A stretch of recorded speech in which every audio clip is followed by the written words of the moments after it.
Peace be with you on this Wednesday, the 5th week of Lent. Words are important. Words matter. We all know this from our own experience.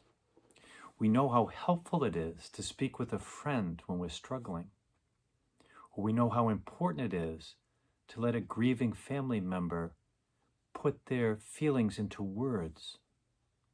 And we know the power of words of blessing or praise when they're spoken from the heart to us or to someone that we love. But we also know that words can cut deep. Words that are sharp or threatening or condescending. You know, the words that we speak to our children will form them for their whole lives, for good or for ill. And I think every one of us can remember words of belittling or shame that have been directed towards us. I think we all tend to carry those words around with us for the rest of our lives. In today's gospel, Jesus says, "If you remain in my words, you will truly be my disciples, and you will know the truth, and the truth will set you free." Jesus wants us to know who we are. He wants us to know our true identity. You know, the whole spiritual life is about a life moving into deeper freedom.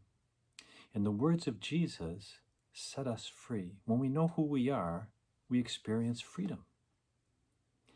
And Jesus wants us to know that we are beloved sons and daughters of God. We are not slaves. And any other identity that's not consistent with that is simply not true. I think within all of us, there are two kinds of words that are at odds.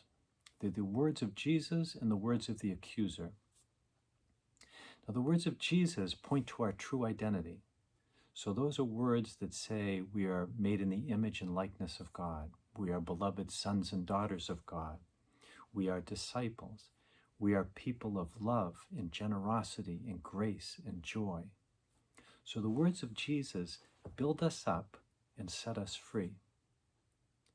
The words of the accuser, on the other hand, are words that tear us down and make us small.